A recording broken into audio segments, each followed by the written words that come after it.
Big city of dreams. New York, big city of dreams.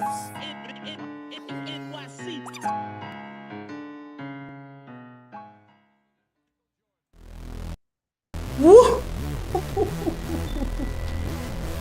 What's going on? This is Jay Ellis from the Knick of Time Show. Here, give me that Knicks talk just in the nick of time. And guess what, guys? The Knicks they just took out the Pistons, man. It was a nail biter, game 6, down 7 points with 2 minutes and 35 seconds to go. Everything looked doom and gloom, but the Knicks pulled it out, led by, you guessed it, Big Shot Brunson. All right, let's get to these stats real quick. Josh Hart gives you 13 points, 10 rebounds, 4 assists, and 1 block. OG Anunoby gives you 22 points, 5 rebounds, 3 steals, and 2 blocks. Karl-Anthony Towns really didn't show up until a little bit later. Gave you 10 points, 15 rebounds, 2 assists, and 2 steals. McHale Bridges, man. Shout out to McHale Bridges. Shout out to McHale Bridges. Give you 25 points, 4 rebounds. And our captain, Jalen Brunson. This program refers to him as Big Shot Brunson. Gives you 40 points, 7 rebounds, and 7 assists and 4 rebounds on the night. None bigger than the last 3-point shot to win the game. And man, this was a nail biter. We beat the Pistons, the refs, JB Bickerstad's mouse, and all the above. We even beat the Pistons trying to get us to not buy tickets. We did it. It was a nail biter. It was a tough game. We sweated it out. We had heart attacks. We cried. We laughed. We cheered. Everything in between. But we got away and we stepped out of the Pistons building with the win. And we're gonna talk about the good, the bad, the ugly. Woo! It was rough. It was rough. I'm a little stressed, but I'm happy as well. So we're gonna talk about the game. But before we talk about the game, I'm gonna introduce you to our guys first and foremost. It is the Latin assassin, Lee Escobedo, ESPN contributor, Bleacher Report contributor. What's going on, Lee? I'll tell you what, man. JL, it's Ebony. Good to see y'all. Great to see y'all after this series closeout game. I am not, as McHale Bridges said, built for this. This wore me out, man. Like, not on a physical level, but on like an existential level. Like, I am blitzed. Another series down to the wire. It's like every year we gotta do this, man. My brain is exhausted. My heart is exhausted. There's a lot of good to talk about. There's a lot of bad to talk about too. And I am very excited to talk about it with you guys and the KOT family. Let's get it. Let's get it. All right. And of course, you already know, is our ex-D1 baller, ex-AAU baller too, our girl, Mad Knicks fan, aka Ebony. What's going on, Lee? Ebony, I'm sorry. It's all right. It's all right. I know we're excited. It's okay. Can't wait to get into this breakdown. I get it. Now, I'm excited again. I mentioned last the game post game before that we're winning ugly games again. And again, it wasn't pretty. It was all over the place, but we found a way to pull it through. So I can't wait to talk about the good, the bad, and the ugly, like you mentioned. Because it is a lot to talk about. There's a lot. It's a lot. Woo. But yeah, the good, the bad, the ugly. Listen, I'm gonna start off this game by talking about the obvious and going our way down. I mean, we can't talk about the ugly, which is the rebounding battle, which we actually tied this game, which I'm happy about. But I'm gonna talk about Jalen Brunson. Had his worst game of his playoff career the game before, and you knew he doesn't have 2 bad games in a row. It very rarely does he have 2 bad games in a row. So you figured today he was going to respond. Boy, did he. It's funny. I feel like there's gonna be like an internal debate amongst Knicks family about Jalen Brunson shooting too much versus passing. I feel like that's just going to be a debate when he's a Knick, probably his whole career here. And there's times when we're like, damn, he's shooting too much, and we're getting him stagnant. And then there's times where he drops 40 and saves the day. And even when he drops 40 and saves the day, the debates are still happening with the Knicks family. But the thing that makes Jalen Brunson special is, despite whether you agree with his play style or not, he still is the clutch player of the year for a reason. He still feel, and any time, even when the game seems out of reach, I have a little bit of hope in the back of my mind because he's still on the floor. And we were down 7, 235. He hits a stumbling, bumbling reverse layup. You see that ball go through, and then like once you see that ball go through, your heart just goes doo doo doo doo. It's like, okay, there's a heartbeat. Like we're not dead yet. And then all of a sudden he just rattles off 8 points in the fourth quarter. And you're like, oh yeah. Oh yeah, that's right. I know he was kind of missing all those shots, but this is the guy that's the leader of the team. This is the guy who has ice water in the veins. This is why he's the leader of the Knicks. And that go-ahead 3, when he crossed homie out of his socks, is going to be monumentous. It's going to be epic. It's going to be in a time capsule for one of the biggest shots of his career. So big ups to Jalen Brunson, who gave you 40 points on the night and another go-ahead 3-point shot to win the game. Facts, Jay. He said cha-cha real smooth.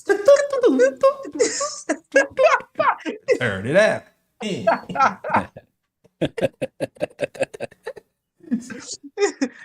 Go that way. Hit it with the big puck. Oh man. Listen, play calling aside, that guard-to-guard screen with him and McHale, woo! The way McHale was shooting saved our ass. You want to talk about Tom Thibodeau's coaching or lack thereof? That was the right button to push when the game was on the line. Let me tell you. Facts. I have always had a very creative mind, and I'm not kidding when I say this. It's actually the shot before that one that I think I'll remember for the rest of my life, because I felt everything. I felt an encapsulation of 23 years of my fandom. I lived a lifetime in that moment when Jalen Brunson bricked that jumper. When that shot bricked in my heart, I was like, we're going to lose. I said, Cat was fouled out. Brunson's missing. If it's not Brunson, who is it? Captain Clutch didn't show up this game. Literally, my soul dropped. And then when McHale Bridges grabbed the offensive rebound and put it in, it was a complete reverse of feeling and emotion.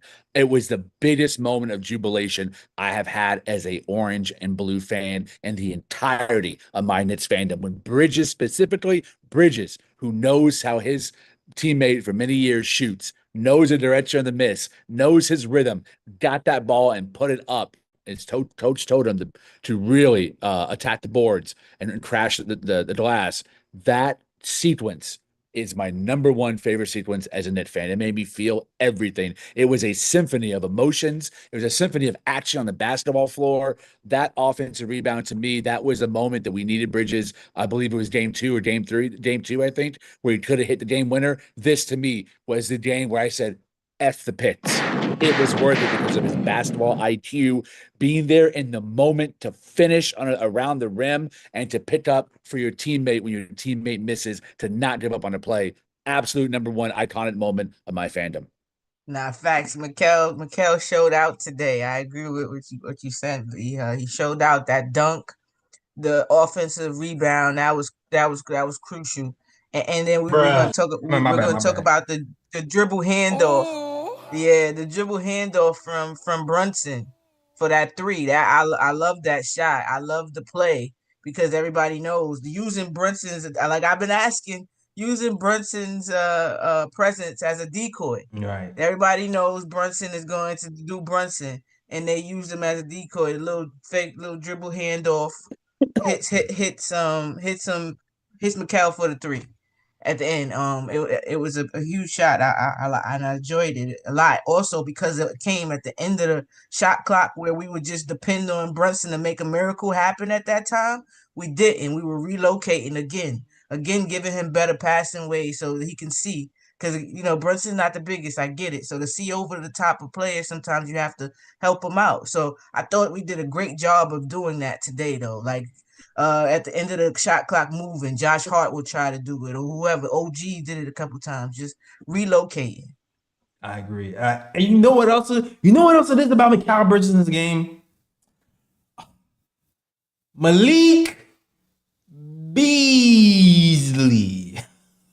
Before the game started, talking trash, talking about how poised the Pistons are, more poised than the Knicks. By the way, he Mr. Poised. Hey, did you see who had the last turnover at the end of the game? He said they were more mentally tough. Ah, Mr. Poise. Okay. Mr. Poise. But not only that, like before this game, a fan on Twitter tweeted the game before. He's like, hey, y'all talking smack about McHale? McHale's gonna drop 44. Malik Beasley retweets that and replies, 44 minutes, LOL. You know, before this game started, bulletin board material. You already know before this game started, that was pinned. The teammates is talking about it. Campaign, his boy from Phoenix. You already know Campaign was like, you gonna let Malik Beasley talk to you like that? You gonna you can see the energy from the tip. McHale was super aggressive from the rip. I remember a moment in the first quarter, McHale posted Malik Beasley made the shot and looked like he was kind of giving to him a little bit. So I'm like, I know there was something there. And when I saw he posted that on Twitter, I was like, that's what I need, yo. I need you to get at him. And that's why I'm really happy that McHale had this big game, because he's been really good. He's been phenomenal defensively. Yes, this entire series. All the complaints 100%. that we've had about all the picks about the defenses, and all that is gone away. He's even the matchup between him and Cade, when people Yes. were saying, "Oh, Cade's gonna cook McHale Bridges. He's cooked him all season." McHale's caused him. So today was a great game for McHale because the offense kind of caught up with the defense.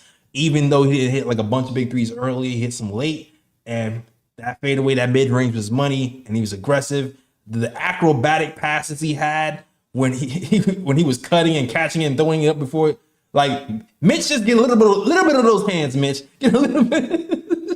But McHale did amazing today. So game balls to me for sure. Jalen Brunson and McHale Bridges 1A, 1B to D. 100%. Facts. And speaking of the defense on Cade, it was very noticeable to me what our game plan was on him. For Cade has not taken more than 5 3-pointers this whole series. He took 8 today. It was very noticeable. Even you mentioned about JB defense, the defense, even him, his closing out with Cade was, I'm not letting you blow by me, but you can take this jump shot. Right. Like it was he had a couple of nice closeouts where he would not rush for him to take the shot, daring him. Okay, I'm not going to let you go to this mid range or your sweet spot. You got to beat me from out here. And it was like that the whole game. They forced Cade to shoot. Like, okay, go ahead. Let me see what you got out here. And I thought that was a huge adjustment for us, a huge adjustment during this game, and kind of kept him as contained as you know. You can't keep Cade. I agree. I thought his intangibles to me were a Nets factor I did not expect this series, both in playmaking and rebounding and offensive rebounding, which ended up being a part of that huge sequence to tie the game back up between the Nets and Pistons. I thought the whole series, he was one of the guys we depend on when Josh Hart was kind of up and down to keep the ball moving, to find cutters, that he started developing a little bit of a two-man game between him and OG. I thought him and Cat had good looks for each other too. He was the only one who was really always trying to initiate a team mentality when he was on the court, which is why that non-Brunson minutes actually looked decent most of the series when they were out there. We kind of had trouble reintegrating Brunson back in because of how ISO heavy he was. They ended up saving us when we needed it, but there were, I think, a lot of stretches during just not just this game, but the whole series where the offense was just completely thrown out of sorts with him dribbling the air out of the ball. Also, at 2 or 3 moments, full possessions, like all 24 minutes of him dribbling and leading to a turnover, which is unacceptable. But when Bridges was in there, I think he helped facilitate that and kept Brunson in score and pass mode, right? Get the ball out of his hands, relocate, get an easy, high percentage shot, one part of your diet.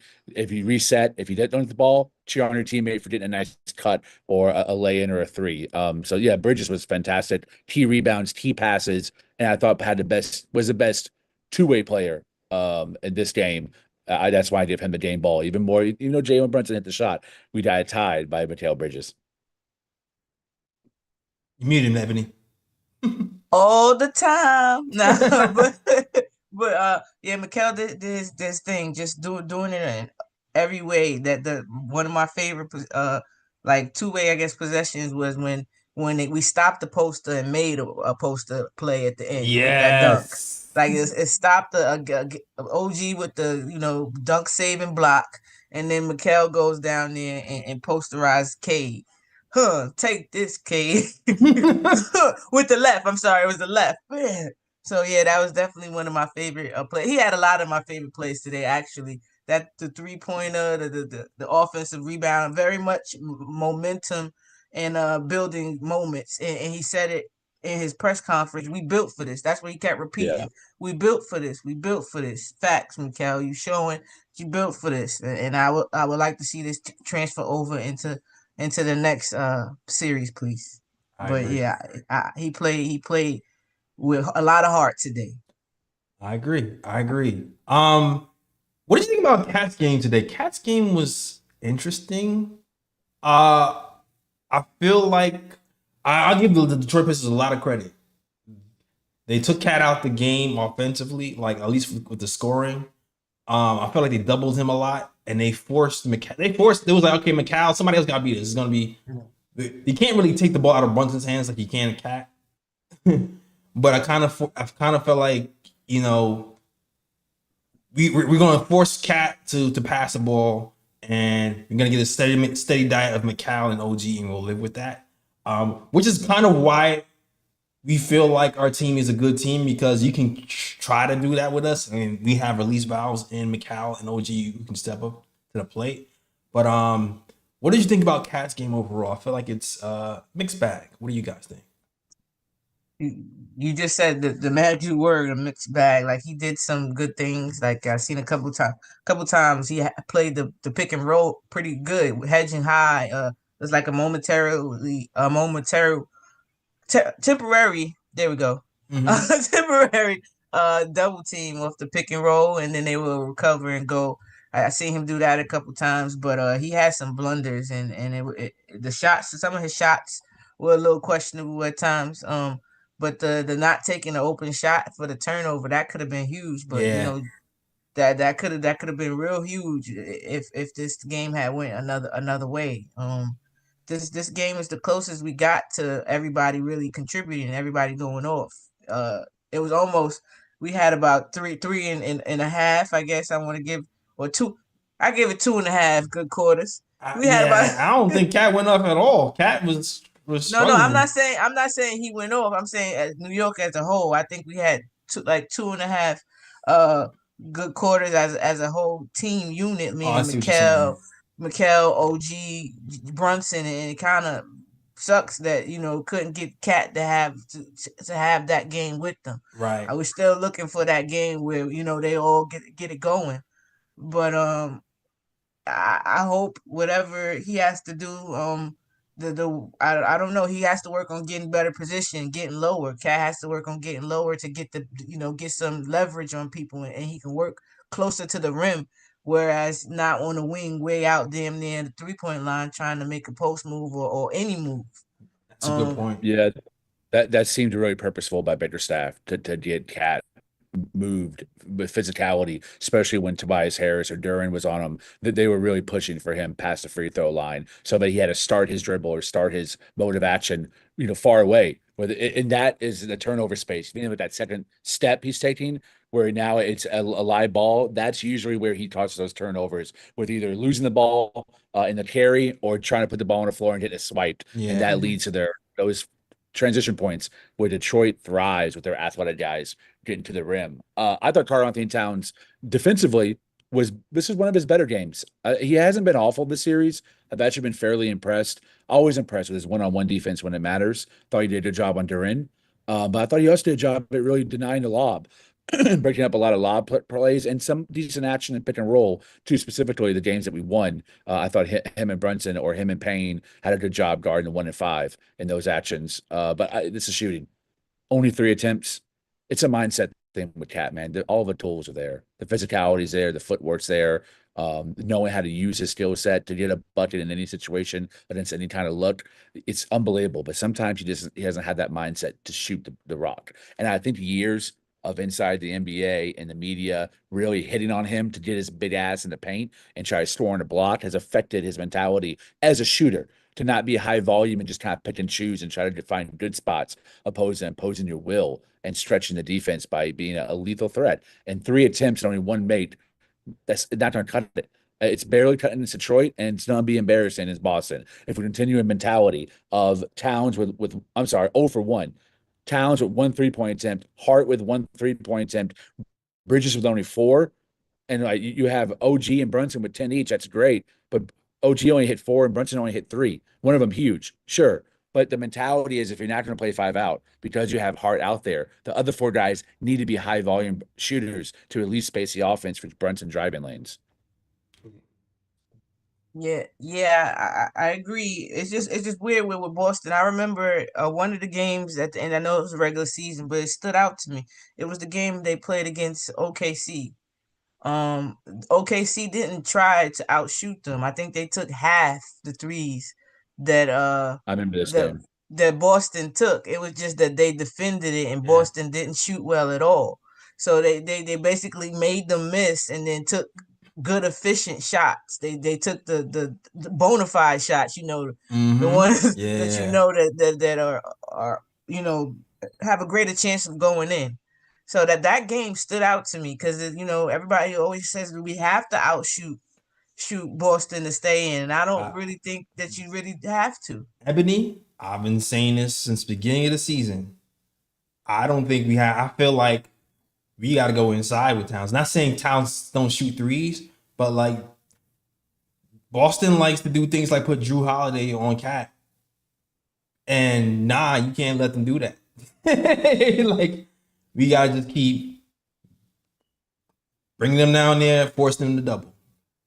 Bring him down there and force him to double. And then he'll get his transition threes, get his pick and pop threes in times.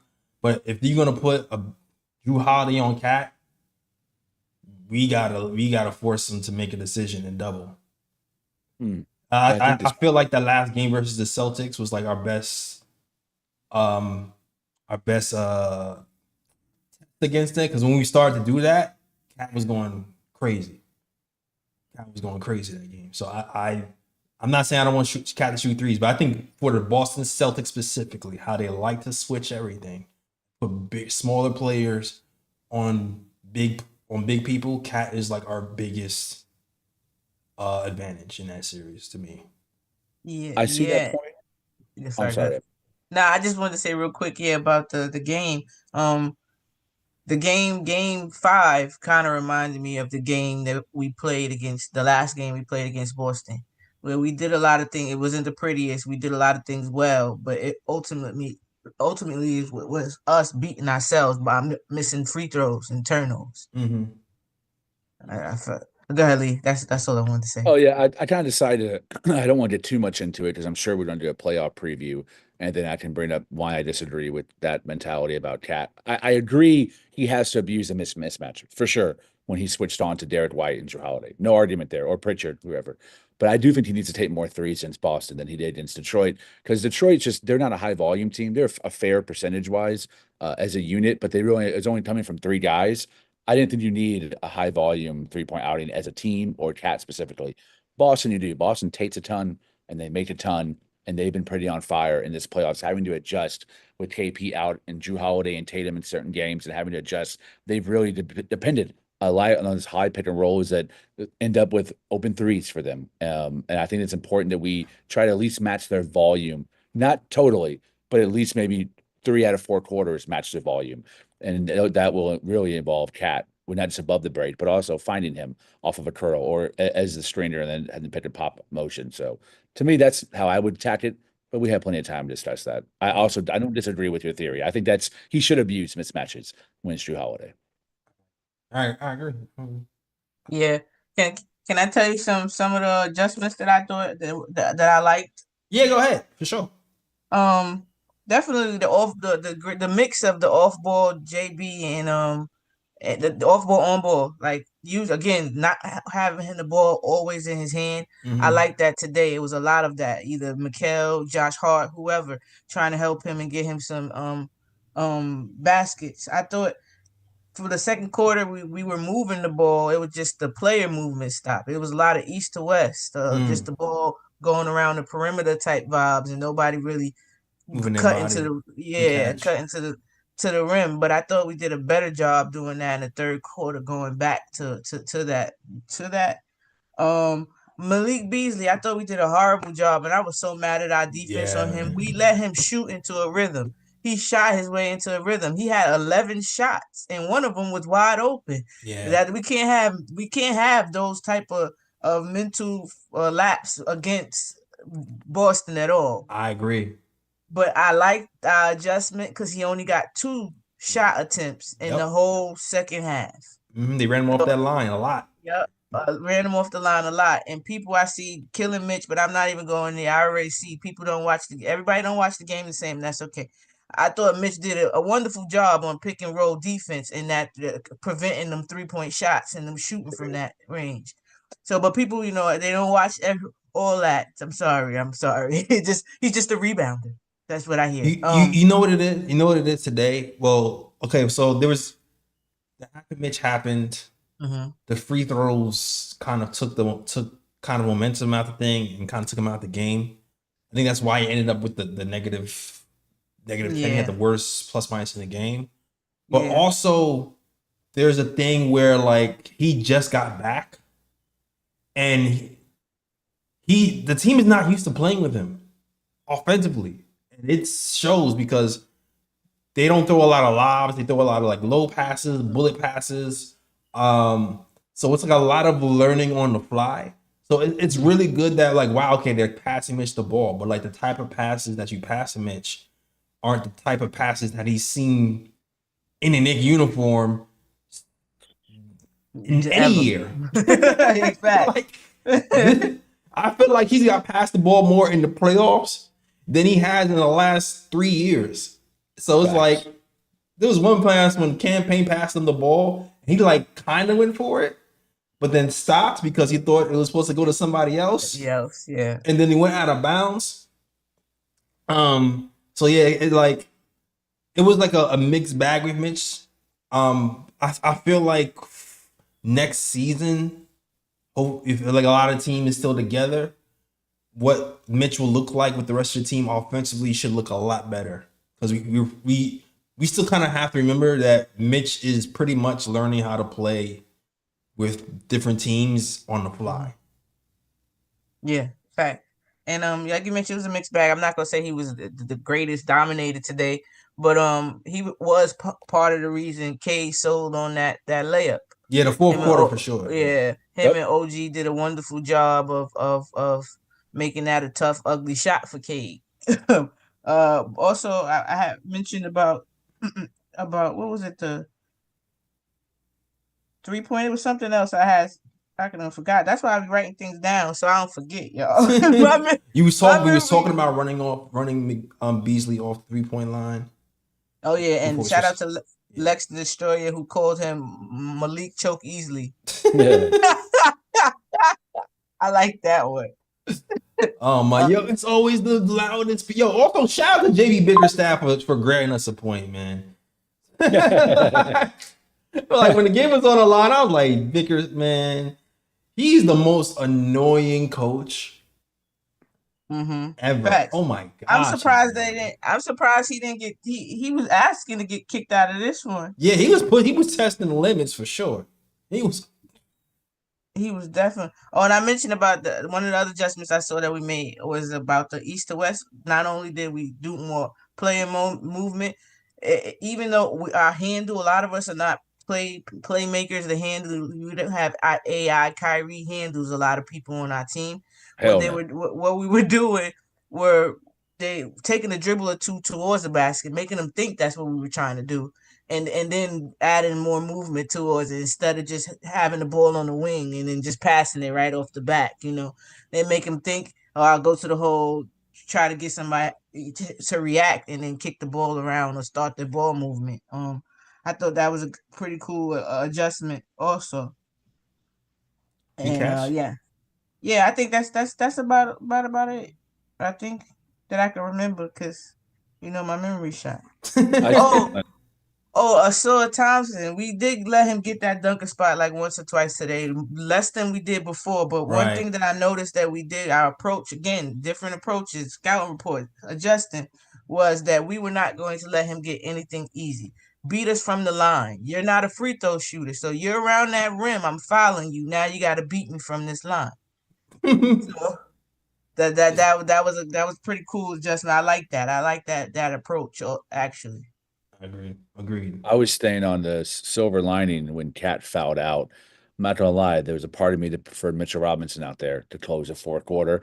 I've tweeted, I feel the most confident when I see Mitch coming in the game. I just know he's going to shore up the line, he's going to protect the rim, and it gives us a chance at the offensive rebound, which then gives us a chance at a second chance point, which is that's our identity. That's how we win games. And I thought Mitch played the passing lanes pretty well. Yeah, a little intermediate spot that he's been really perfecting, getting steals, and not just steals, but just deterring, breaking up their play, where they have a try to bailout shot to close out their possession. I love that shit from Mitch. And Mitch is like one of the only him and OG can bring that with their size and their length, man. It made him a really fun player to watch. And this is a season I fell in love with him. Granted, didn't have much of a choice with iHeart John, but you know what? Mitch is still my guy. I'm a hashtag never trade Mitch, man, for a reason. But also, I want to mention a few adjustments I liked on Tibbs' side. I tweeted in the first quarter, the horn set return. We used that a lot last year. Granted, we had different personnel, but this was having Mitch and Cat gives you opportunities to really be complex and differentiate what the different defense is looking at when you have multiple screeners that give Brunson options to either take it or reject it, which he's one of the best in the NBA doing and getting 2 points off of that. Explain horn sets to people who don't know. Like where you have two guys that are presenting two different options. Basically, the ball handlers in between the two horns or in between the two players. He can go left, he can go right. Brunson, most of the time in the first three possessions, he went left, then he rejected, went down the middle, and scored on the drive. When you have someone who's so shifty and has such good footwork, Hornset's a great play to run with Brunson because not only does that lineup of Cat and Mitch give you two awesome strainers, but it also gives you either a lob threat, which Brunson probably won't throw because he's Brunson and it's Mitch, or Cat for a pick and pop, where Cat can then relocate to a three-point line and take a three-point shot. So it's something we ran a lot last year. Yeah, we didn't have that shooting, oddly enough, with iHeart and Randall or iHeart and OG, but now I saw it today come back as well as a pick and roll. More of that Brunson Cat pick and roll, which I thought was like plus and minus. I don't think it was really dominant today because they ended up switching a lot, and the opportunities where Beasley or Tim Hardaway Jr. Cat was on him. He took advantage of it sometimes, but didn't always equal in a score. So to me, it was a mixed bad and how efficient it was. But I mean, Jay, to your point, that might be the number one key play is running the pick and roll between Brunson and Cat in the series against Boston if we're going to exploit those switches. Exactly. But that's the thing too, is like they don't switch. Boston purposely puts small players on Cat, on the big players, anticipating the pick and roll so they can switch. And when you switch, now the small players on the small player and the big players on the big player. So it's like it kind of forces you to kind of just go ISO in the post more. But I'm cool with that if it's gonna be Cat on Drew, because eventually you're gonna have to double at some point. You're not gonna be crazy though. And then that's when we start getting the threes. That's how my mind is thinking anyway. All right. Coach Jay. Let's go. Yeah. I'm still looking at this box score, y'all. I'm sorry. I'm looking at this box score. Go ahead. And Tobias Harris had 11 and a half. Tobias Harris over me? I'm sorry. He had 11 and a half. That baby finished with 14. I think Tim Hardaway had like 2.5. He had finished with 7. Oh my gosh. I mean, Malik Beasley started off real high. It was like 18 points in like 16 minutes. My guy finished with 20 points. So there go them vets. I told you, Casper being Casper again. Disappear when it get pressure situations. Make players look differently. This is why playoffs make me a believer, because when you see Beasley, bad ball. No, I don't want it. And Cade didn't want nothing in it either. He was just trying to shoot no threes. You supposed to be the clutch. JB would never. All right, you supposed to be the man. You supposed to be the man in the clutch. You had the ball. You had an advantage. You pass it off to Beasley. You couldn't. Hot potato. I don't want the responsibility. Like, who's stepping up on that team? Like, step up, Mister. You like, hey, you had 2 good fourth quarters. I give you props, but then you imploded once again, Cade. You imploded once again in the fourth.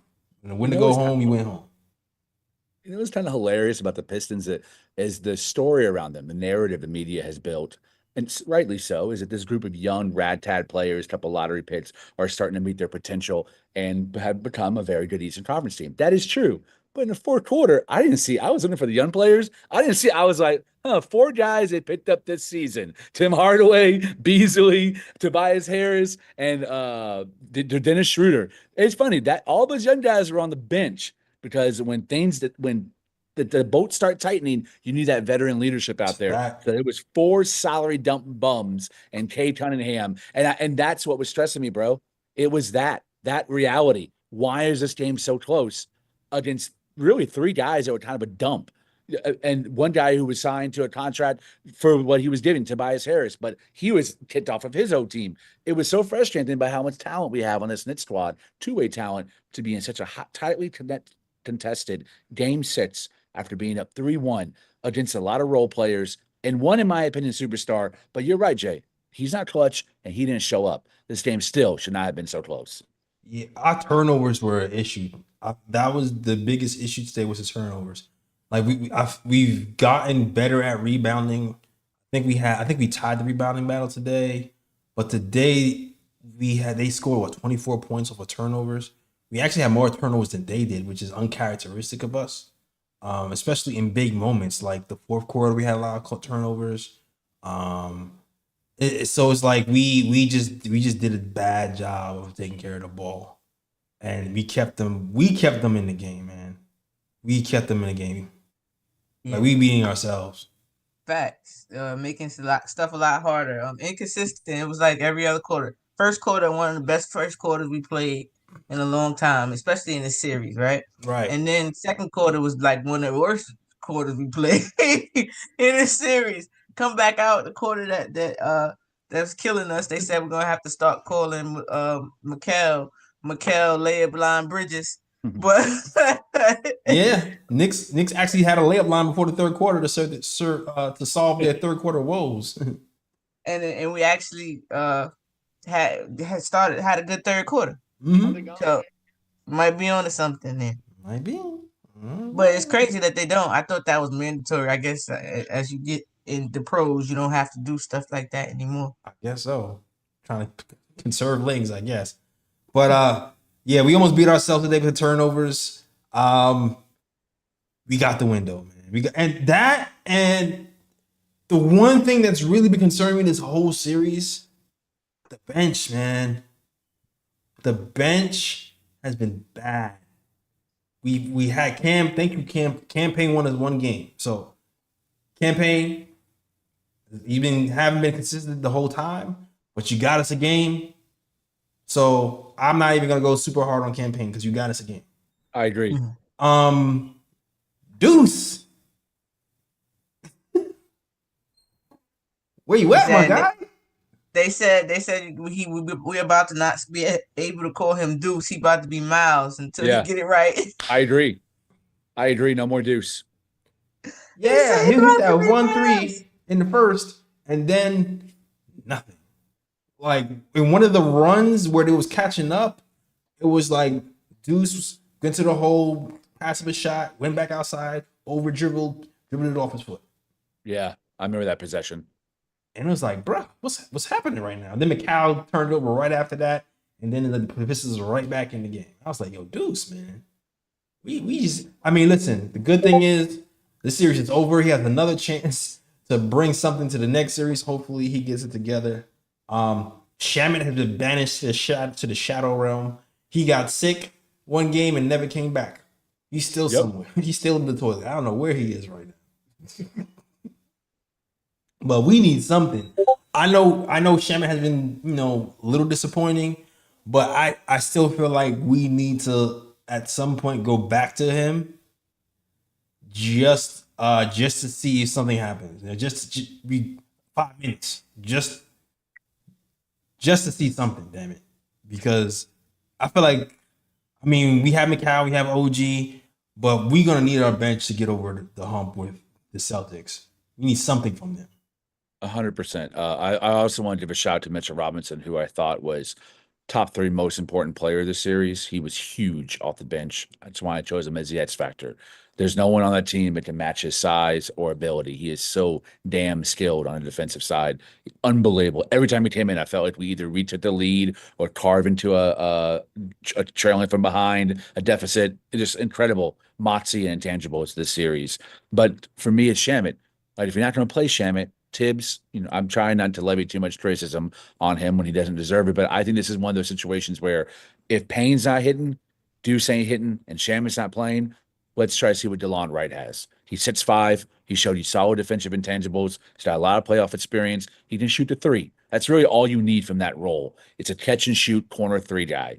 Let's see what DeLon Wright has if the other 3 guys in rotation are burnt out. I don't want to see no Precious BS or Hot Porty. You're right, Jay. I want to see a shooter, someone who can space the floor. To me, DeLon Wright needs to be that emergency break glass out Burt situation if the rest of the guys aren't producing. And man, Deuce and Bride, I'm going to be honest, he might have played himself off a team depending on how we do against Boston. I could see him now being traded based on the performance of this series. I am not advocating for that. He's my second favorite Knick. I'm not advocating for that, but I just see how Leon is.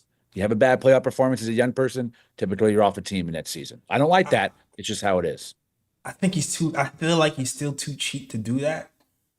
On top of that, he had a good playoff performance last season. He did. So you still have to remember, okay, he had a good playoff performance in his first playoff. So you can be this. I'm not saying not to be critical or whatever, but I just can't see. I still don't think it's a smart move to trade Deuce, even with his struggles. I still feel like between the contract and what he's done, he's shown he's done it before. He just has to do it again. I don't know if he was just out of rhythm coming into the season because of the groin thing or what, but yeah, we still need him for the Celtics series for sure.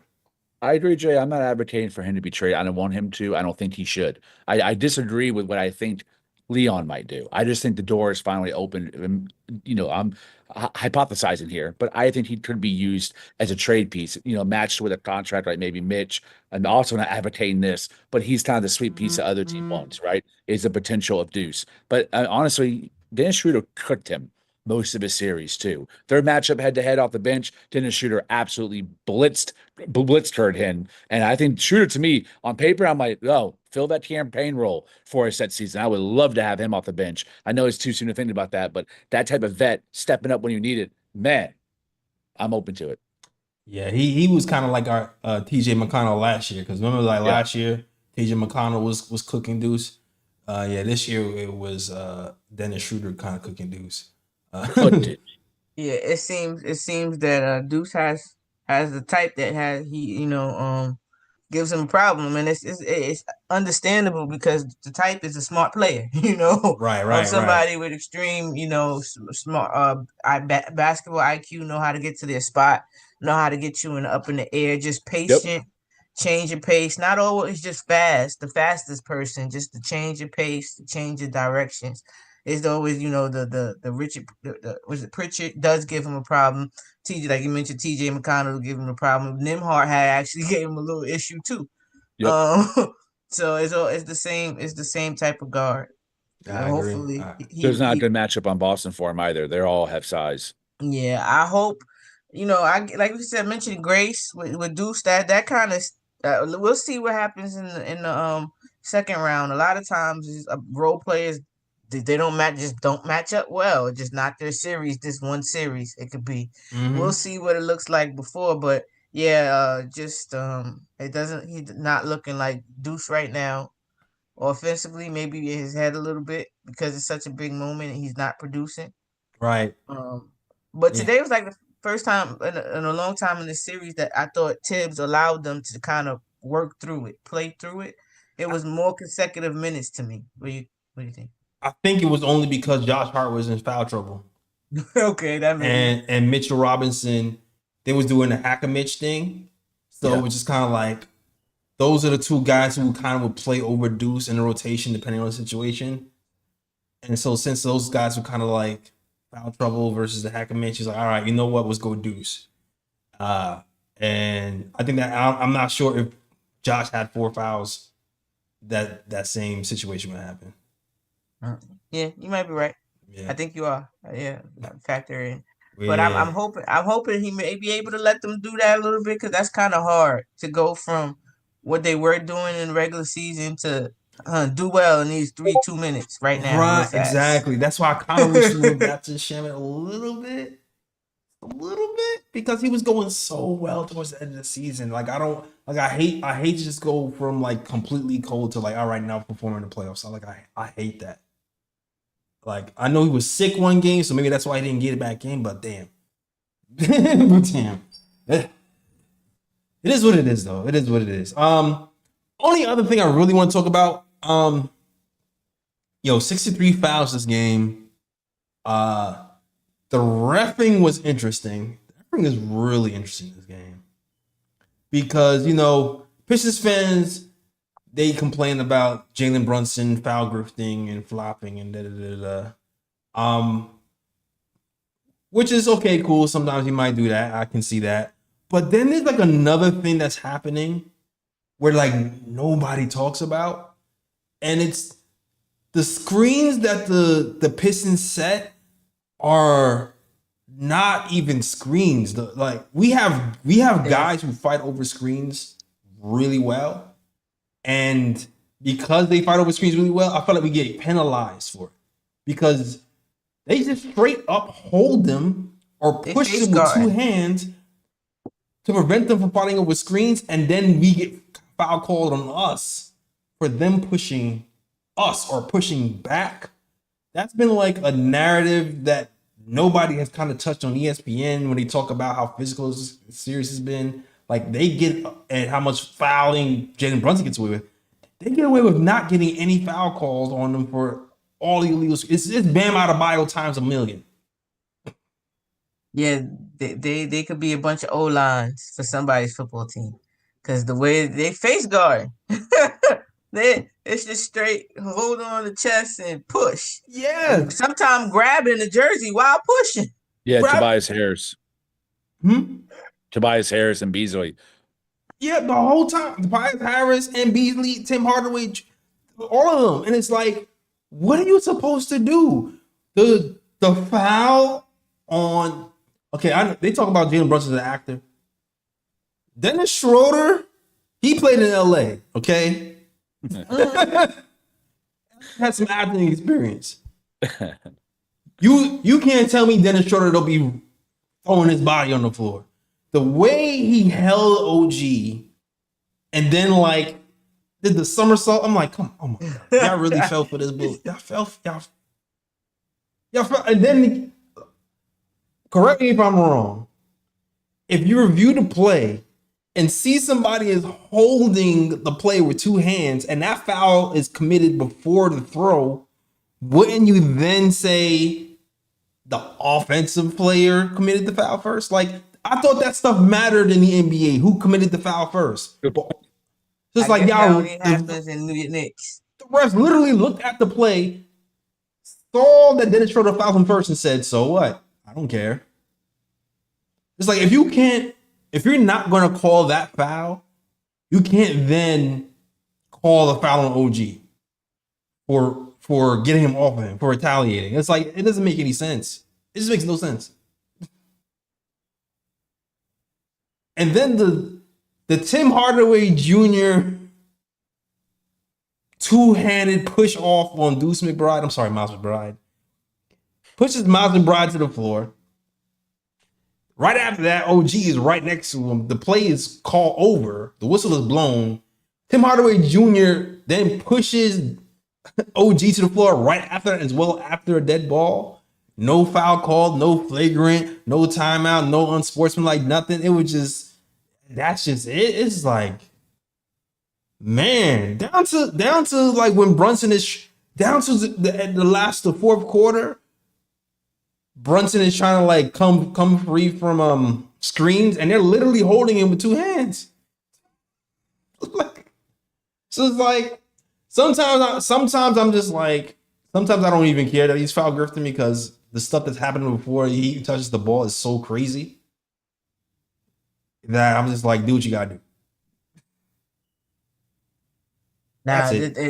Nah, the amount of calls or what the moves they were allowing, I've never seen it. You see the pulling of the jersey slyly about between players, but just the whole blatantly let me turn around and face you. Yeah, grab the whole hand. Two hand holds you with two hands. What? I don't know. That's a new move, I guess. And kudos to the Knicks, because they had the personality of complaining all season when stuff like that happens. They shut the hell up and played through it. Yeah. Yeah. Not just that, but also I thought the officiating in general was really poor this entire series. It was inconsistent. Some games were called really tight. Others were some of the most physicality I've seen in the last decade of like basketball play. Granted, these are two tough teams, in my opinion, with a lot of size and a lot of skill. But I thought the officiating was really inconsistent across the board. I think seeing both teams complain about the calls, multiple pressers with Bickerstaff and Tibbs both complain about the inconsistency of the calls, shows that nobody was happy except maybe the refs parlay. Man, Bickerstaff, no, hold on. I'm sorry, yo. Bickerstaff only complains when he loses. I'll say. Facts, bro. That was weak. I saw that. Bickerstaff only complains when, like, I haven't watched the press conference today, but I guarantee you that he complained about the refs because they lost today. Like I still remember when they won, they asked him, like, how do you think the refs are doing? And he's like, oh, I feel like, it's been pretty fair. Like he literally said that. Right. He did. And then now fast forward to the game when they lost. He was like, it was a foul. It was a foul. It was a foul. He clearly hit him on the game. He clearly hit him. You know what though? I'm not complaining though, because we like to play that way. We like to be rough. We like to smack people. But he hit him. Which one is it? Which one is it? Do you like to play rough? If you like to play rough, don't complain when you get hit. For real. You can't have it both ways. I didn't see bad boys. I seen cry boys. I seen a bunch of crybabies. Bitcher staff. Yeah, bitcher staff. I've been calling him bitcher staff. Facts. Yo, I haven't heard that one yet. No, I've been calling him bitcher staff. Oh, you've been calling bro. Facts. I'm sorry. It's a family show, so I try not to curse. I know. That's why I tried to mumble it. In the spaces, that's his name. That's his name from me, for real. He just cries. It's bad. It's and Nick Nurse, Hall of Fame crybabies. Holy cow. I never seen anything like it. It's really bad. Yeah. I feel bad for his girl if you have one. Oh, man. Even Clyde and Breen were talking about how often he would step onto the court yelling at the refs. I'm surprised. They gave him a lot of leeway. I'm surprised. Because they already gave him a tech, and he never stopped from after they gave him tech. He kept doing the same thing that they gave him a tech. Emotional. Like, all these games have been won by 2-3 points, and you're gonna give your team a tech? Mm-hmm. Like, brain cells missing. That's crazy. That was super crazy. This is the second tech of the series too. Like, that's nuts.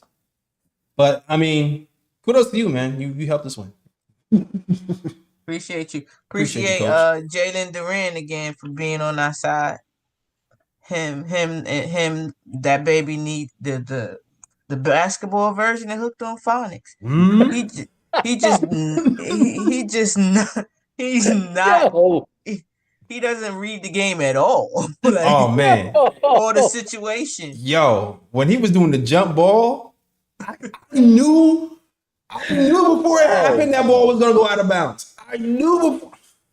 'Cause it's too big, too big for himself. Yo, all the muscles are in his head have moved his brain over. He can't think like he just don't know his own strength. Poor baby. I'm like, Hooked on Phonics for basketball. oh Pick my it up. gosh. And shout out to our seventh man, Tim Hardaway Jr., who once again disappeared. All right. Once a Knick, love to see always a Knick. I Casper wish we can twins. sign you so we can trade you again. All right. Yep. Third time. The Casper twins, Tim Hardaway Jr. and Tobias Harris. Yeah, man. Ghost in the fourth quarter. Yep. Ghost. It was like, where in the world is Tobias Harris? That's a fact. Missing. Tim Hardaway Jr. too. You can put him up there. Where in the world is Tim Hardaway Jr.? Because he disappeared. That baby didn't. Yep. Both of them He missing. didn't have double digits. Both of them missing every fourth quarter. Count on it, man. That's why I could never believe how close this series was. I felt like the talent differential. I thought it was so wide. I thought there was sweet potential before the series started. I called it in 5. Jayden called it in 5. I think Ebony did too. Like I was really surprised that not that it went 6, but every game was so damn close.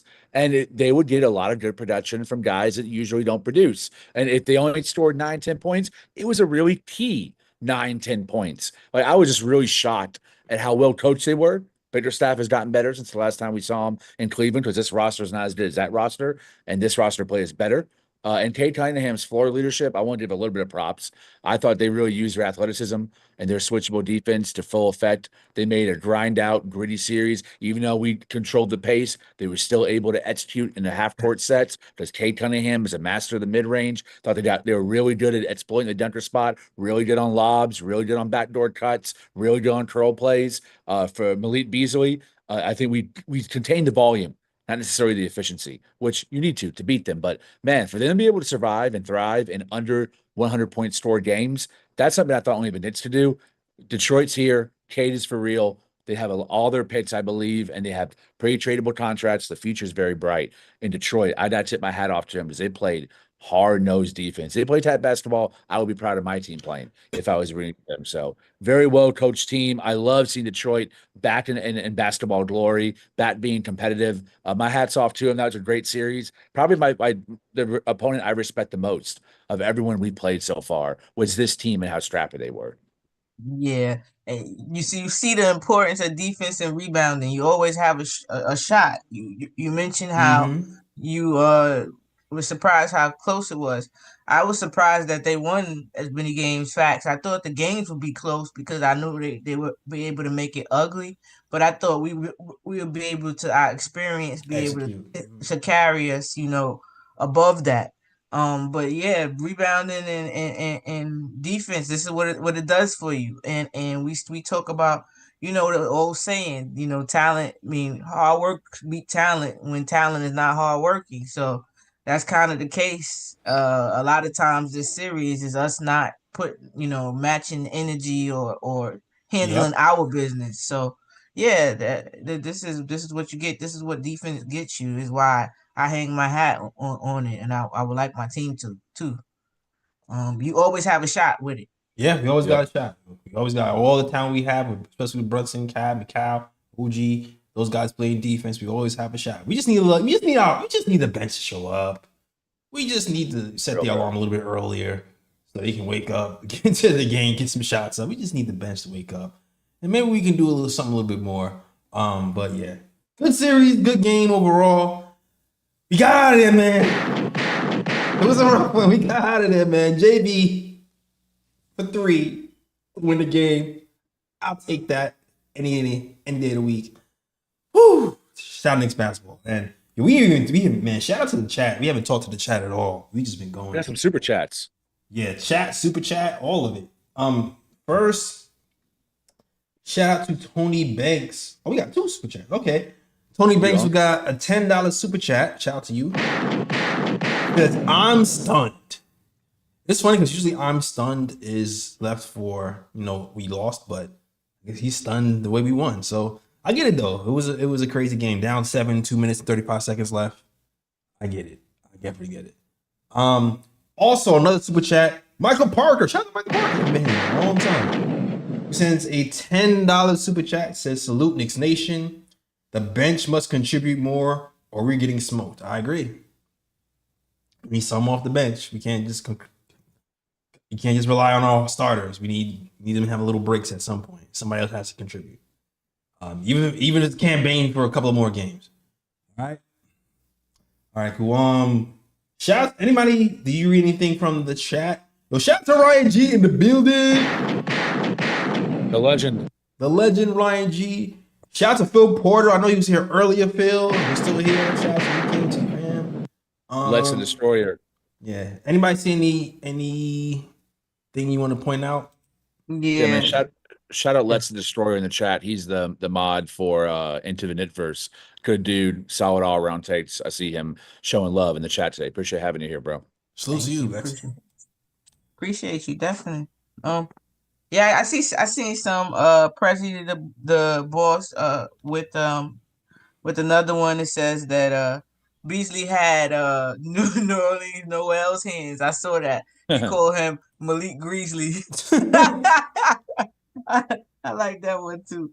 And then he said, "Run the Ghostbuster song for real." I ain't afraid of ghosts. I ain't scared of no ghosts. Yeah, there was definitely ghosts in the fourth quarter. Beasley and Tim Hardaway Jr. for sure. There was another one. It said that we should make Where's Tobias's shirt. Yeah, the KOT should make Where's Tobias first. Yeah, I think that was the ones I remember. Yeah, I think you might sell it to the Pistons fans. They might buy that. Yeah, he said, "Where's Waldo?" Oh, I mean, nobody. What's the bias with the red and white stripes? For real, 76ers fans might buy that too. Last year, I made the Goof Troop for Embiid. I was so mad. I made a Goof Troop shirt for him, so I might make the Ghostbusters or Wilder. I'll see what I come up with. This is I think that was it. Okay, I thought I saw something else. All right, cool. Well, shout out to S. Parker, Nick, Yak, Predicate, Ryan G, Prezi the Boss is in here, Felicia Lee, Cap Quest, Tori B, Nostalgia Nick, Brooklyn Butch. Who else? Fritz Alessandor, Gamer Channel on here. Who else I saw? JT Riddick is always here kicking it with us. I said Alexander, I probably say Alexander. A-Train is in here. I feel like I saw Glamour earlier. Queen Hibbs in here. Whoa, everybody. New face. Michael Parker in the building. Shout out to you. I haven't seen you in mad long. All right, everybody else rocking the game. If you like this show, hit that like and subscribe. We have every game talking Knicks basketball. We get into the middies and the gritties. We talk about the ins and outs. We talk about basketball related stuff, pick and rolls. We talk about coverages. We talk about the messy stuff too. We cover the gambit. So if you like that type of talk where we cover the gambit, we talk trash, we talk X and O's, and you like the versatility of the show, this is a place for you, man. So kick it with us on these post games as you laugh, get some basketball knowledge, and talk smack all at the same time. All right? Oh. All right. Anything else before we shut down the show? One more thing. One thing that I didn't like, that scared me a little bit, because you know how I always say that in pressure situations, you go back to what you know, what you're most comfortable in.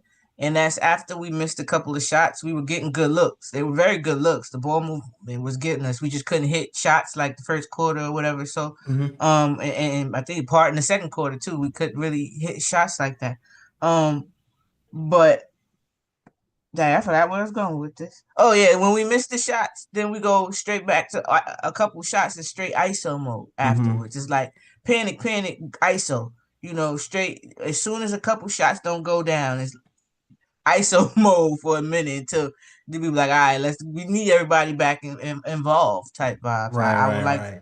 I would like us not to panic so much and go back to just ISO ball, the comfort zone, because I think we play into the defense's hand when we do that. At the very least, if we're going to do it because we have one of the best ISO scorers in the game, have some off ball actions, picking something, just so at least so you're not going to just key in on him. You know what I mean? Yeah. If you're going to do it. Not all the eggs in one basket type of vibes. Right. Cool. Mike Uno, I see you, Mike Uno. Knicks Nation TV, I see you. All right, I see you guys. Shout out to you guys. Oh, my guy Rodney Sandin, my boy from college. Shout out to you, Rodney. Oh, hell yeah. Great artist. Really good artist. A lot of great artists, and that's cool. All right, yo, it's time for the other part of the show. The oohs and the bruhs, all right? Bruh. Ooh picks are usually the best plays of the game that you want to point out and say, this is crazy. This is lovely. I want to point this out and give it a... sometimes we even talk about the players and other games we want to point out. So we've been doing that as well. Also, there are the bruh picks. Bruh picks are something stupid, dumb, idiotic that you want to point out and say it's stupid, dumb, and idiotic. It could be a play. It could be a take. It could be anything. So you guys, I'll give you guys the floor. I know there's some obvious oohs and bruhs today, but I'll let you guys rock out with it. I feel like Ebony is already chopping. Yeah, I got some oohs. I give it to the Knicks for being travel agents and sending Detroit to Cancun. Cancun, 1, 2, 3. Cancun. Shout out to them. Shout out to JB with the response. I knew that was going to happen. So definitely, just having the toughness on the court and letting your game speak for yourself, never backing down. Just being what as a Knicks fan that I haven't had since probably like childhood, was a reliable basketball player where okay, if anybody else had took that shot, you'd have been mad. But with JB, it's like acceptable. Like you waiting on it. You waiting on it. So I definitely for McHale again, getting all the flack and then responding like you're supposed to on the court. And like he mentioned, I think we built for this. The dunk on Cade from McHale is my shit. Yeah. Facts. So yeah, I think that's my ooh picks. Oh yeah, I got a couple ooh picks. It was a couple birthdays in I guess Nick Twitter world. Shout out to my homegirl Yanni. Happy birthday! And New York Knicks community on Lloyd Banks' birthday just had yesterday also. Okay. Happy birthday, Yanni. And who? Lloyd Banks? Is that this? I'm sorry. Yeah, Lloyd Banks. Yeah, Lloyd Banks, a huge part of the Knicks Twitter community. So shout out to the Knicks Twitter community. Yanni Lloyd Banks, happy birthday. All right. And yeah, that's my ooh picks. I don't know if y'all want to do your ooh picks first. You got anything, Lee? My only ooh pick, probably a surprising one, because a lot of people are hating on him right now, laughing at him. I'm actually choosing Tyrese Halliburton's dad, man. I love the energy from Tyrese Halliburton's dad, man. Like, it was mad disrespectful, mad belligerent, as my mom used to say, and I loved every minute of it, man. Listen, a pops that goes to war for his son, even when sometimes it's misguided, it can be fun to watch and fun to root for. It was messy as hell. He almost got his ass whooped by Giannis. But I say, shout out Pops, man. I love seeing an active father in his son's life and talking that shit for him. Because Halliburton actually played a very solid series with Indiana. Indiana, I think, is going to give Cleveland a good run. So, unfortunately, Halliburton's dad got banned from the stadium and can't go to any games for the short term, which is... I guess he's half ooh, half bruh. I'm supporting him. I'm also admitting he's a dumbass. Yeah, I was about to. He part of my bruh pick. Straight to the bruh pick. Straight to the gulag. Straight to the gulag. Yeah, I kind of shocked that you gave him the ooh Lee. Like, but also I can't be shocked because that's actually Lee's personality in real life. So I really shouldn't be shocked. Yo, you wouldn't give that a ooh. Call me out, bro. You ain't lying though. You ain't never lied.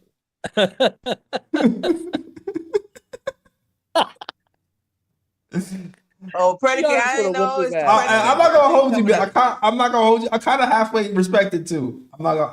I do kind of halfway respect it. I'm not gonna I don't respect no parts of that. If it was in anybody else, they going straight to the gulag. No return. Oh No man. return. I can't. And it just shows that why his front running son is the way he is. I see. I get the taking up, but there's no place for that. The game has been played already. What are you doing? You trying to get punched in your face? Like I thought give Giannis a ooh pick for showing some restraint. That another grown man that don't got nothing to do with the situation. We playing basketball, it's over. It's not personal. We're not at war. I We ain't go to mean, war. did Giannis yoke up Benedict Mathurin after the game? Yes. That's math. Straight? I don't know. That's not I'm too well, yeah. I guess that's the player. If he did it after the game, he's like that's the player, I'm guessing. But I'm talking about I don't know. as a father, or somebody else coming into your space that's not part of the league. You have no idea what this is about. And he just steady yapping in your face and getting, doing what he doing. I thought he held restraint towards Halliburton's dad for a long time until he got to moving. But I thought that was lame. I thought that was lame as hell. If Charlie Brown Jr. was my son and the Knicks beat the Pistons, I would be down there on the floor trying to choke out JB Biggerstaff. I ain't even know. Oh my They would god. drag me out like Charles Oakley, man. Oh my god. As somebody's mom or somebody whose parent came to like a lot of their games and their favorite line was "I fight kids." I understand that it might be necessary for the event, right? But that wasn't the time. So wait a minute. So what you're saying is, Ebony, you low-key said you would walk up on Giannis. That's what I heard. No. Not me. I ain't walking up on Giannis, but I'm saying my mom's favorite line as when I was playing ball, and you would hear it in the stands. I heard it multiple times. Oh, your mom's favorite line, not your favorite line. Yeah, not mine. Oh, okay. But that is my favorite line. I'm lying. I adopted that too because I got kids. You would fight Giannis then. Yeah, I got kids. So I side. fight kids. That's my line too. I adopted it, but not in that. That's not an I fight kids moment. That's not an I fight kids moment at that. He's somebody's kid. Yeah, but what I'm saying, he was supposed to say his piece. He could have walked by Giannis and I hide him for all I cared and kept it pushing. The whole spectacle, the whole thing, that was just no, that was lame. I can't get with it. All right. I can't get with it. But I do have other bro picks. Definitely Beasley. We know for what. Yeah, Beasley. Yeah, we don't have to go. Yeah. We know he was talking hella junk. Mm-hmm. Said basically trying to say that Thompson was a JB stopper when he's able to stay on the floor. Yeah. He almost got put on the floor. Yeah. By JB today. Mm-hmm. Yeah. Welcome to Sports Center, young buck. Yep. Welcome to Sports Center on the wrong end. Yeah, that game-winning three. Mm-hmm. Stop that, Mr. JB. The Shaq Stopper. in the fool version. Then you had Malik Beasley doing his best hot potato, showing you how hot potato is played. So you gotta give him. Beasley Noel. Yeah, Beasley Noel. Yep, definitely. LeBron James, man. LeBron James. Yeah, gotta give him a bro pick. Great player. I don't argue with LeBron fans, and it's for a reason. I'm not saying he's not a great player. I don't. There's never enough for somebody to be such a GOAT. Is never enough. Meaning health wise, meaning player wise. It's not ever. It's not ever him ever. It's always something else. I mean. To kind of to say what he said, the 80 comments to me was like, seriously? Like seriously? I'm with you for the most part, but they really played a whole series without a center. And then But let them tell it, because I remember when that trade happened, the Lakers had the championship in the bag.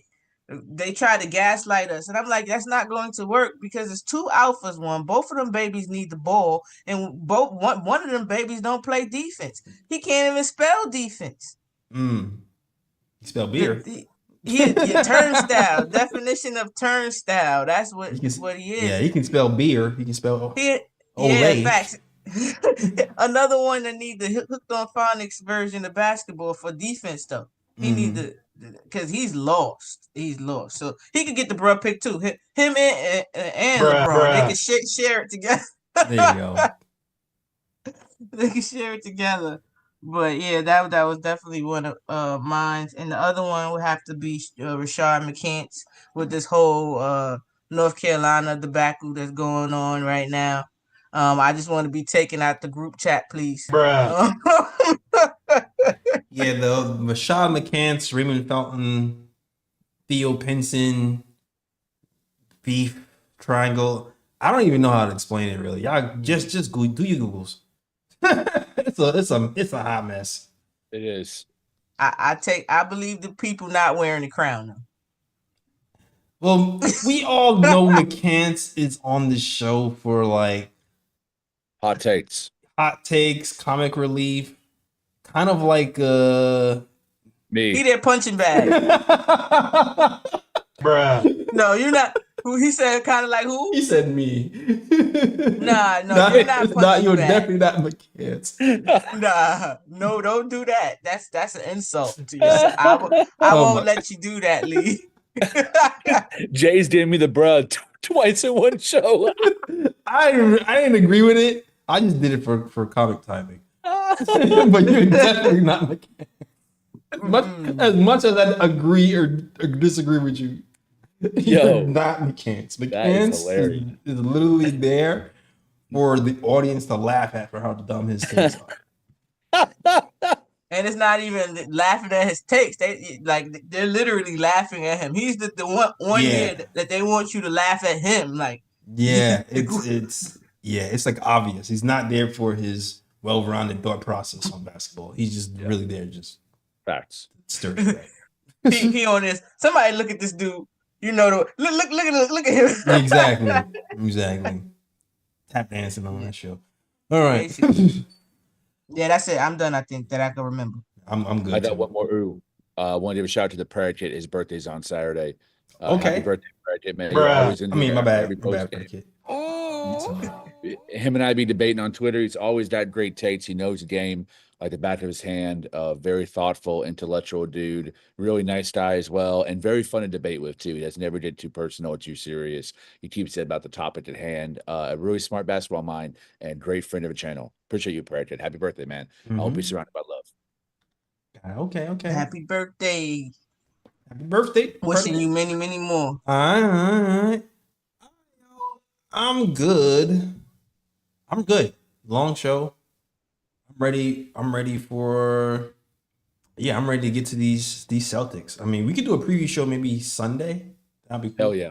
I feel like that's appropriate time to do a preview show on Sunday. So yeah, be ready for here to be here on Sunday. Also, that you guys that are here, you have a special guest coming. I don't even want to tell you who it is yet. Yeah, the special guest on the phone today. Huh? I talked to him on the phone today. You talked to him on the phone. Let's go. Hold on. Lee is our like official like PR person. I do what I can, man. Anything for you, bro. Anything for you. Yeah, man. Appreciate it, Lee. But yeah, y'all definitely gonna want to be here for these post games. We got another special guest coming. And Wilson also said he'll come back too. So it's not Wilson, but we should have two special guests this series for the Celtics. So that's pretty dope. And never count out 3.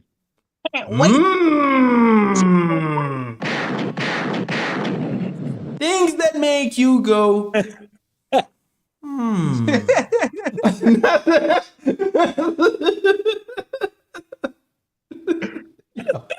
Yeah, funny. But Oh man, Fritz gave his 3 bruh picks. He said Beasley, JJ Redick. A lot of people said JJ Redick in the chat. I just seen a Yo, couple JJ Reddicks. if Tibbs did a JJ, oh my god. If Tibbs did have pulled the JJ, oh, his head would be on the stake. Oh my god. Really? And it was another one. Mark Williams. He gave Mark Williams the bruh pick, I guess, because of the whole trade the back. I don't know. Mark Williams tweet a smiley face after the Lakers got eliminated. Yeah. For rescinding that trade. Yeah. He posted that thing, make sure your ops is dead picture with the yeah, I understand. Because from what I hear, that wasn't the case, right? That he wasn't injured. Did he play? He's balling in Charlotte after the trade got rescinded. So yeah, he was. Like he played pretty well. So look healthy as hell. Looking spry. Yeah. So yeah, I don't know. I don't know what that was about. President Boss says that I'm getting Phil Jackson on the show. Oh no, I won't be here. I don't think you can figure out the webcam zoom part of it, and if you did, it would turn into the roast of Phil Jackson because I would go ham. That would not. I call him we would get the Simp views. Jackson. We would get hate views. Simp Jackson is his name for me. Yo. Oh my god, I don't think he would even be awake during that whole interview. Talking about some Zen masters. Exactly. Simp master. The Simp master. That's what he is. I was so hurt. He portrayed me so bad. I was in these Knicks streets talking about in Phil we trust. Yeah. He worried about some lady that don't even like him. He didn't even end up with the girl. Like you did all this, not even end up with her. That Tyson Chandler Raymond Felton trade is one of the most ass crack trades in the history of the Knicks. I think about that every now and then. I'm like, that's Samuel Dallenberg. Oh hell nah. He really. J.R. Smith for Lou Munson. It would the Shump J.R. Smith trade, and we gave up picks. And he pissed we gave up picks for the Cavs to get a championship with J.R. Smith and Shump, and gave him picks. Yo, I'm dead, bro. And he pissed off KP like he was gonna be here. Got fired and made our star disgruntled as he walked out the door. Yep. Yeah, Phil. Yeah, that was. I would definitely smoke weed. Look, the Generation exit. That's what I'm gonna say. Yeah, for sure. That was a mess. That was a whole mess. Like off the top rope with it too. Yeah. So good. Yeah, sure. All right, yo, that's the show, guys. Thank you guys for watching. Yo, let them know to get on you, man. At Twitter _ Lee Escobedo, LEEESCOBEDO. That's some big things coming. Actually, really big stuff coming that I'll be announcing here in the next couple of days. Had my 8th.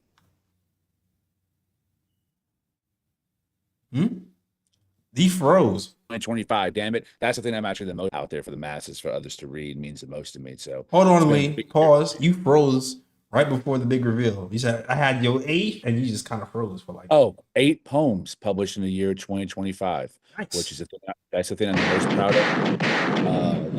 That's the thing I want to be the most known for is my poetry and creative writing, and I'm getting some awesome opportunities to share it with the world. So yeah, I'm double blessings everybody because I've been blessed like hell this year. That's what's up. That's what's up. Double blessings. All right. Cool. All right. Ebony, I don't know. Yeah, just before I get there, Miss Chandler said Lee froze like Malik Beasley. They on his behind. They on his behind today.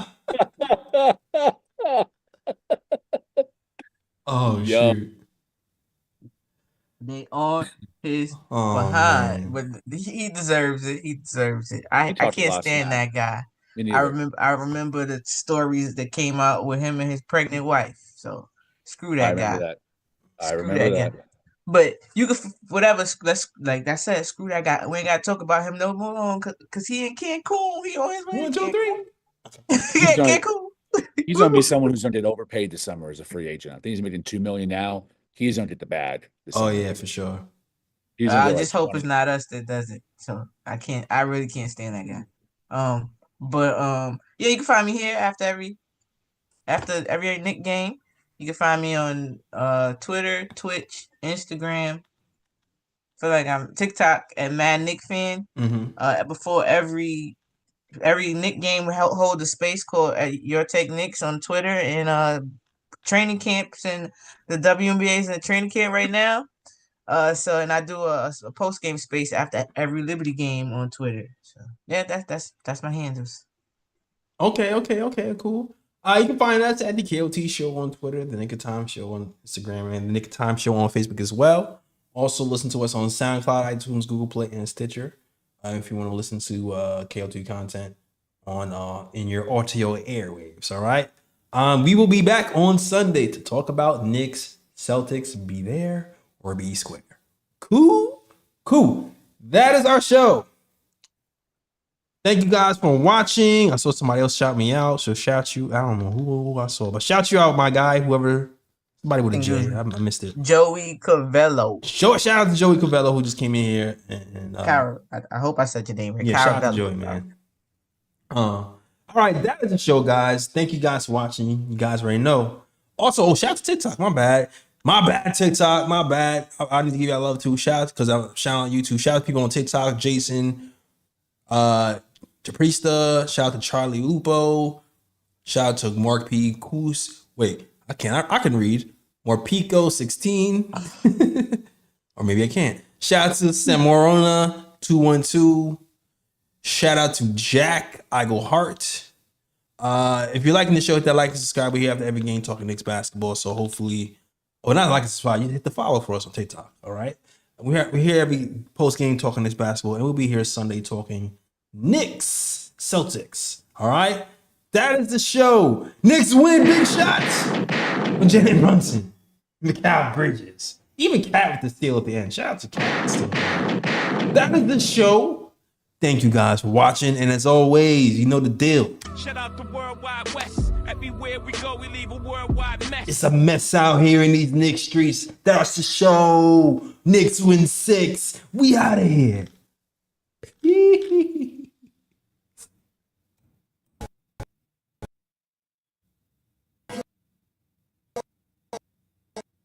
New York, big city. Dream. Version.